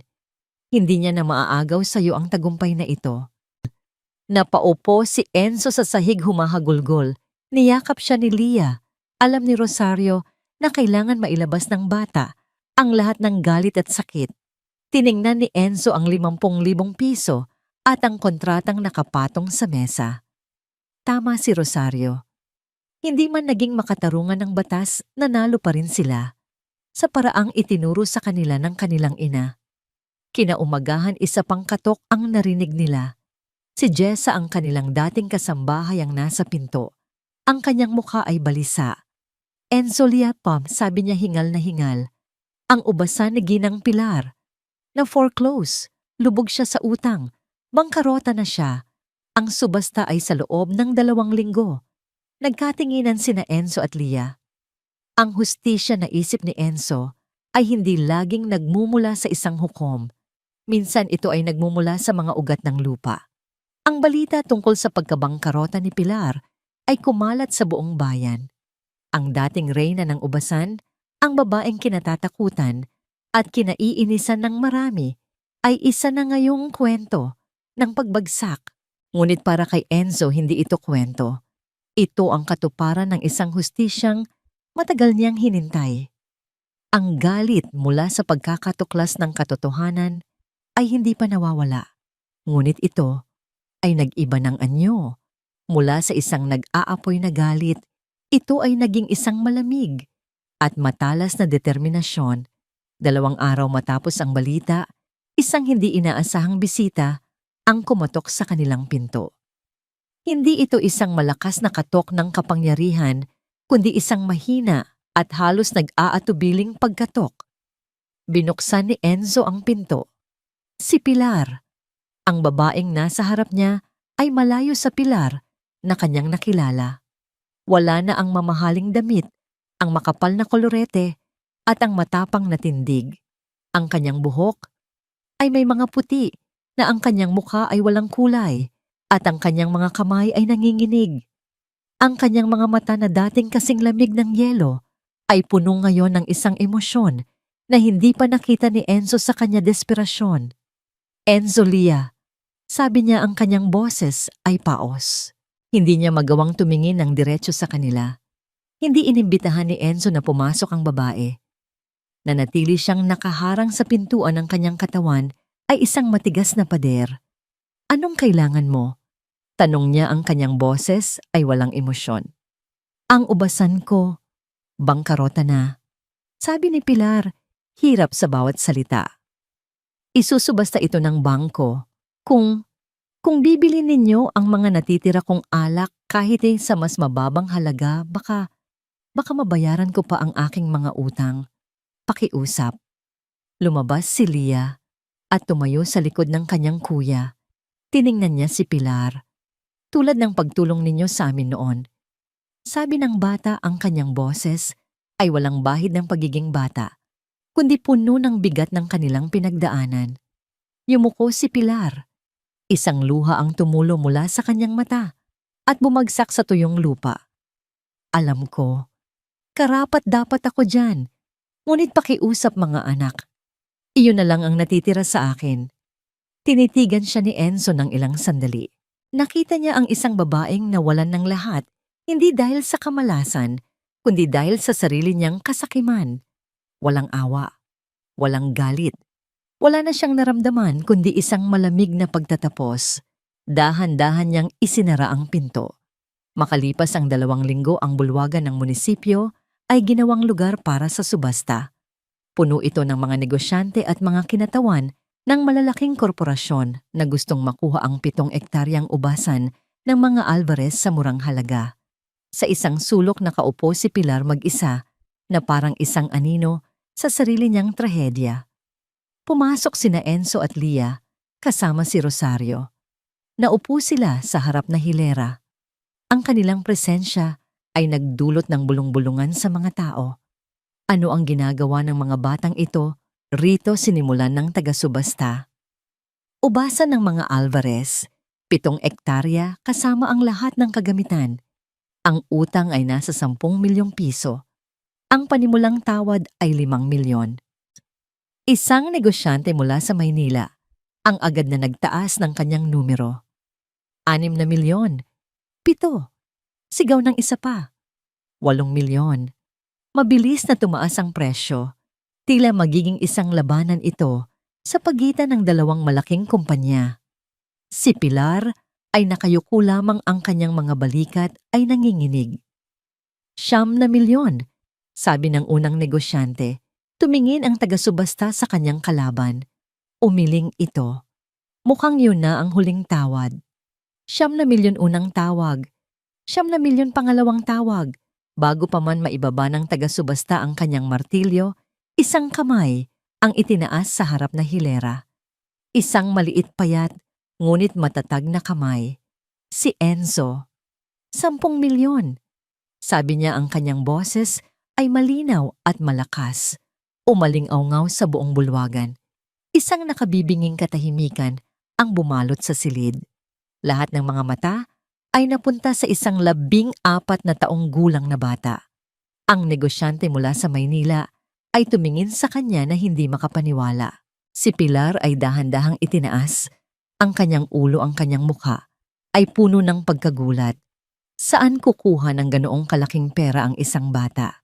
Hindi nila alam na ginamit ni Enzo ang lahat ng kanilang premyo, ang lahat ng kanilang naipon mula sa lavender, at kumuha ng isang malaking pautang mula sa bangko ng kooperatiba sa tulong ni Padre Arturo gamit ang kanilang kontrata sa alak bilang kolateral. Inilagay niya ang lahat sa isang sugal. 10 milyon ulit ng taga-subasta na tila nagulat din. May tataas pa ba sa 10 milyon? Walang umimik. Ang negosyante ay umiling, hindi niya inakala na may ganitong kalaban. 10 milyon. Huling tawag. Isang malakas na tunog ang umalingawngaw nang bumagsak ang martilyo. Benta na kay Enzo at Leah Alvarez. Napuno ng palakpakan ang bulwagan, hindi mula sa mga negosyante, kundi mula sa mga tagabayan, na naroroon si Padre Arturo, si Jessa, si Mang Esteban at marami pang iba. Tumayo sila at nagbigay pugay sa 2 bata. Pinirmahan ni na Enzo at Leah ang mga papeles. 12 ektarya na ngayon. Ang buong ubasan ng mga Alvarez ay muling nabuo. Habang papalabas sila ng bulwagan, dumaan sila kay Pilar. Nakatayo ito na parang isang estatwang gawa sa asin. Hindi ito makapaniwala sa nangyari. Ang ubasan na kanyang inagaw ay binili mismo ng mga batang kanyang sinaktan gamit ang tagumpay na ipinanganak mula sa lupang kanyang itinapon. Huminto si Enzo sa harap niya. Hindi siya nagsalita. Tinitigan niya lamang ito, hindi nang may galit, hindi nang may pagtatagumpay, kundi nang may isang uri ng malamig na awa. Pagkatapos tumalikod siya at naglakad palayo, hawak ang kamay ng kanyang kapatid. Iniwan nila si Pilar na mag-isa sa gitna ng kanyang pagkawasak. Walang naramdamang paghihiganti si Enzo. Tanging isang pakiramdam ng pagsasara. 5 taon. Eksaktong 5 taon mula nang mamatay ang kanilang ama. Ang bilog ay sa wakas ay nabuo. Ang dapit hapon ay nagpinta sa langit ng kulay kahel at rosas. Ang ginintuang liwanag ay dahan-dahang bumabalot sa bawat dahon at kumpol ng ubas sa 12 ektaryang lupain ng mga Alvarez. Ang hangin ay sariwa, may dalang amoy ng matabang lupa at ng matamis na pangako ng paparating na ani. 5 taon. Eksaktong 5 taon mula nang sila ay itaboy mula sa kanilang tahanan, dala lamang ang mga supot ng basura at 100 pisong pang-iinsulto. Si Enzo ngayon ay 15 anyos ay naglalakad sa pagitan ng mga hilera. Ang kanyang katawan ay hindi na payat. Ito'y mas matangkad at matipuno, hinubog ng 5 taon nang walang humpay na pagtatrabaho. Ang kanyang mga kamay na dati malambot ay puno na ngayon ng mga kalyo, mga marka ng kanyang sakripisyo at tagumpay. Ang kanyang mga mata ay hindi na nagpapakita ng takot ng isang bata, kundi ng kumpiyansa ng isang leader. Sa kanyang tabi si Leah, 10 taong gulang na, ay masayang tumatalon-talon habang dala ang isang sketchbook. Ang dating batang umiiyak sa takot ay isa na ngayong masayahin at malikhaing dalagita. Ang buong ubasan ay puno ng buhay. Ang pangarap ni Elena ay isa ng kilalang tatak ng alak ibinebenta. Hindi lamang sa 3 rehiyon, kundi sa mga piling tindahan na rin sa Maynila. Nagbigay sila ng trabaho sa maraming tagabayan. Si Jessa na ang namamahala sa mga benta, si Faye ang nangangasiwa sa ani, at si Mang Esteban ang nagtuturo sa mga bagong manggagawa. Maging si Jax ang dating nang aasar sa kanila ay isa na sa kanyang mga pinagkakatiwalaang katulong tuwing anihan. Nakatanggap si Enzo ng isang buong scholarship sa isang prestihiyosong universidad ng agrikultura. Si Leah naman, ang kanyang mga guhit para sa etiketa ng bote ay ibinebenta na rin bilang mga art print sa maliit na tindahan na kanilang itinayo sa tabi ng ubasan. Huminto sila sa isang bahagi ng ubasan kung saan tanaw ang buong lupain ng luma at ang bago ngayon ay pinag-isa na. "Kuya," tanong ni Leah habang umuupo sa malambot na damo, "sa tingin mo, ipinagmamalaki tayo ni Inay?" Umupo si Enzo sa tabi niya. Kumuha siya ng isang hinog na ubas mula sa sanga at ibinigay ito kay Leah. Tumingin siya sa malawak na taniman sa bawat puno na kanyang inalagaan mula sa pagiging isang patay na sanga. "Hindi niya tayo kailangang ipagmalaki, bunso." Sagot niya, isang bahagyang nangiti ang gumuhit sa kanyang mga labi. Dahil alam niyang mangyayari ito. Itinuro niya ang tala-arawan na laging nakalagay sa isang supot sa kanyang tagiliran. Iniwan niya sa atin ang mapa. Tiniyak niyang hindi tayo maliligaw. Hindi siya kailanman umalis. Tumingin sila sa papalubog na araw. Ang mga baging na minsang naging simbolo ng kanilang kabiguan ay nagniningning ngayon na parang mga hiyas. Ang dating sira-sirang kubo sa di kalayuan ay isa na ngayong maayos at matibay na tahanan. Ipinakita ni Leah ang kanyang pinakabagong guhit sa kanyang sketchbook. Ito ang magiging disenyo para sa pinakabago nilang alak, isang special reserve. Ang guhit ay simple, ngunit puno ng kahulugan. 2 pares ng kamay na magkasamang nagtatanim ng isang maliit na puno ng ubas. Ang isang pares ay malaki at pambabae ang mga kamay ng isang ina. Ang isa naman ay maliliit ang mga kamay ng 2 bata. Sa ilalim ng guhit isinulat ni Leah ang mga salita. Ang itinanim sa pag-ibig ay hindi namamatay. Niyakap ni Enzo ang kanyang kapatid. Dito sa gitna ng kanilang ubasan, sa ilalim ng papalubog na araw, naramdaman niya ang isang kapayapaang matagal na niyang hinahanap. Hindi sila nanalo dahil tinulungan sila ng batas o dahil sinuwerte sila. Nanalo sila dahil tinuruan sila ng kanilang ina kung paano magtanim sa gitna ng kawalan. Tinuruan silang diligan ng pawis at luha ang isang baog na lupa. At magtiwala na sa ilalim ng lupa sa dilim, may mga ugat na naghihintay lamang ng tamang panahon upang gumising.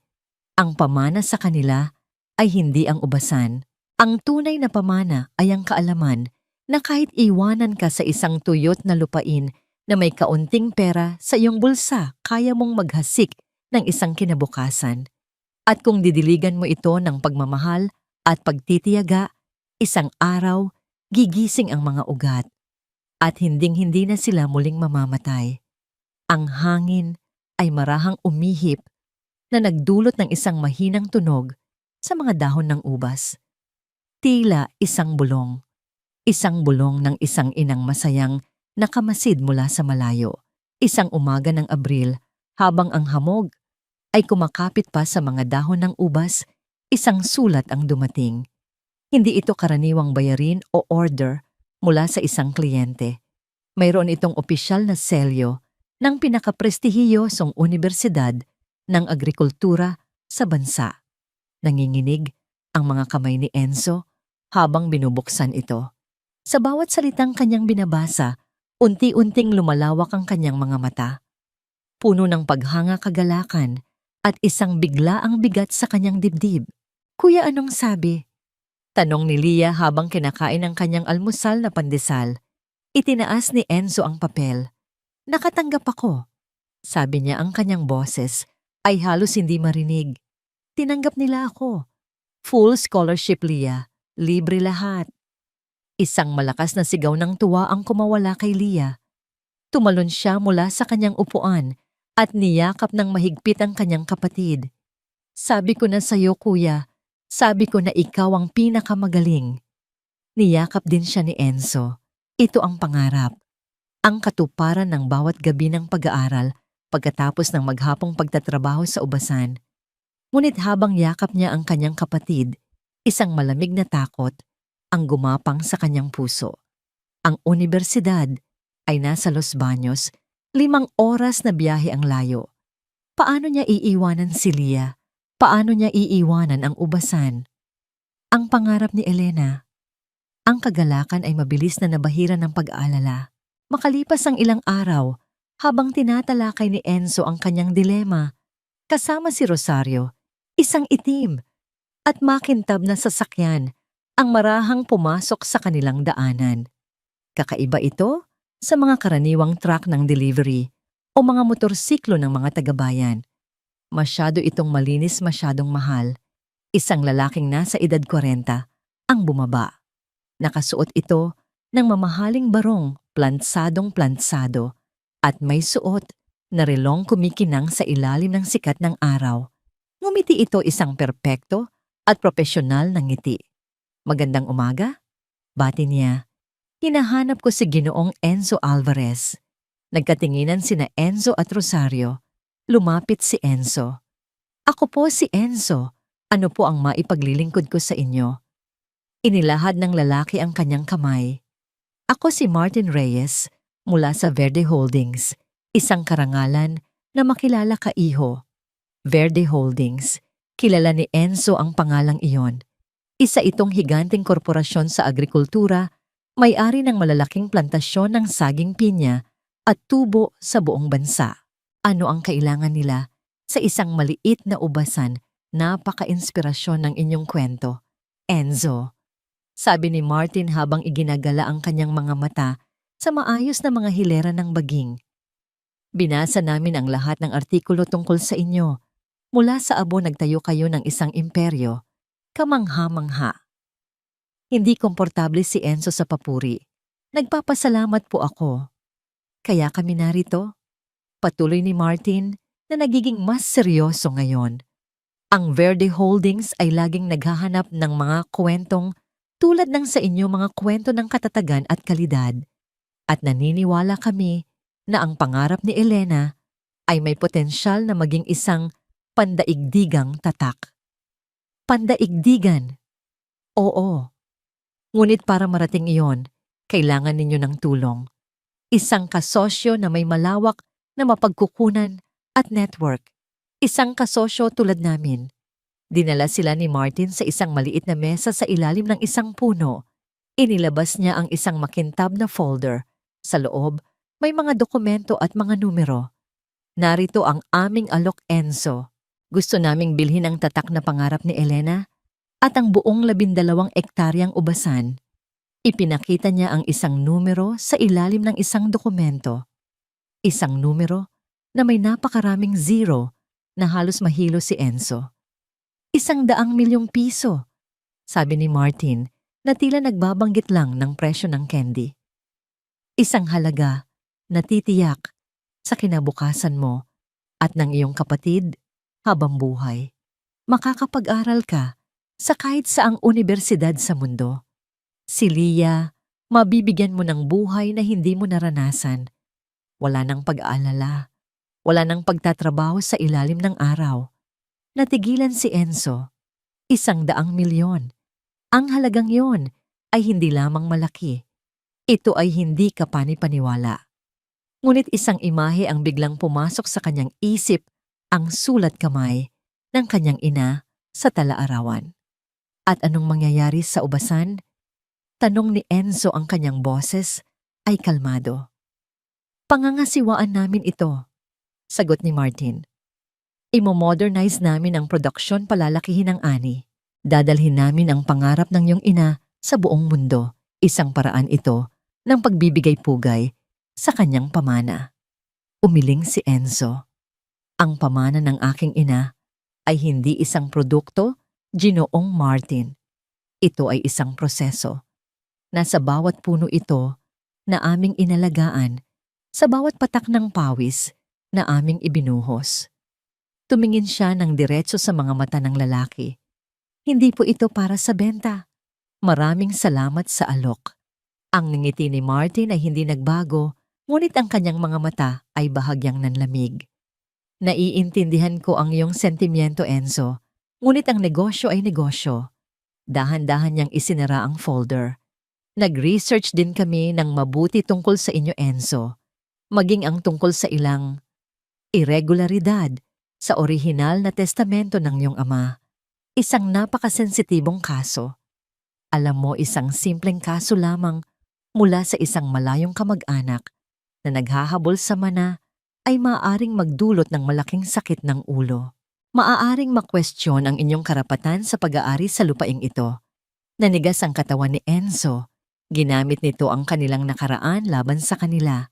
Ngunit patuloy ni Martin na may malumanay na boses, kung makikipagtulungan kayo sa amin, ang malawak na legal team ng Verde Holdings ang magiging inyong panangga. Poprotektahan namin kayo mula sa lahat ng gulo. Isipin mo ito bilang isang insurance, isang alok, at isang banta. Nakabalot sa iisang makintab na pakete. Tumayo si Martin. Inilapag niya ang kanyang business card sa mesa.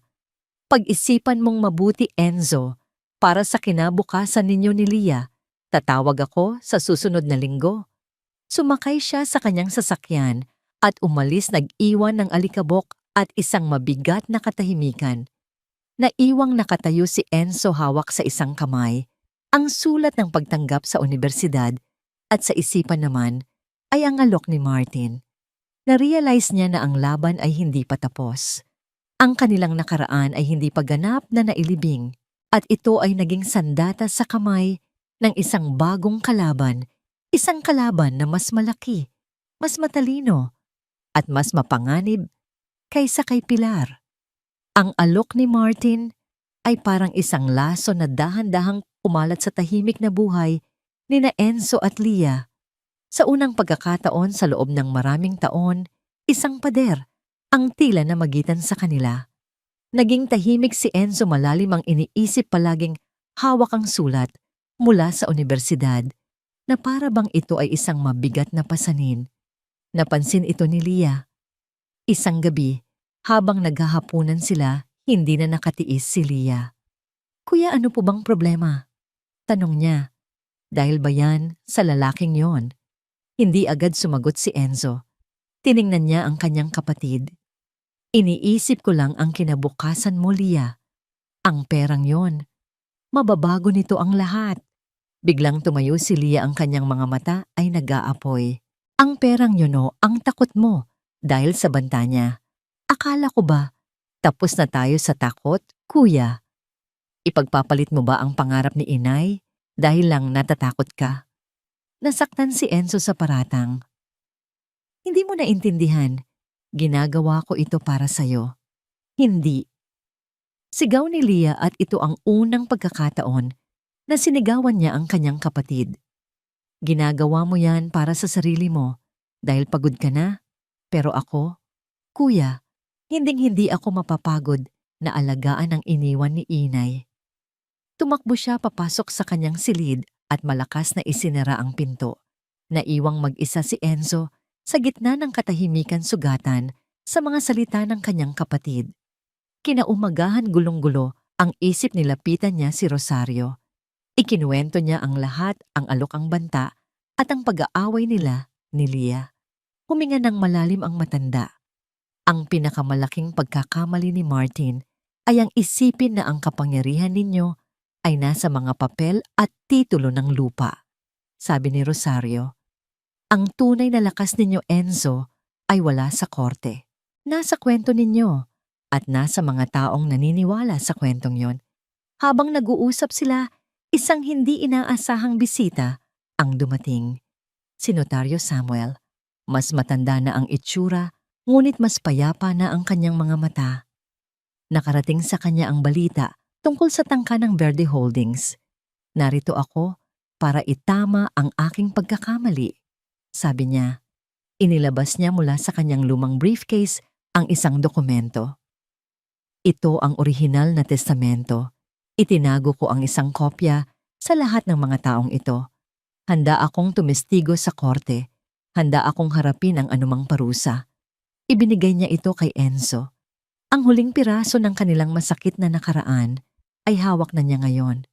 Samantala, hindi tumigil si Martin.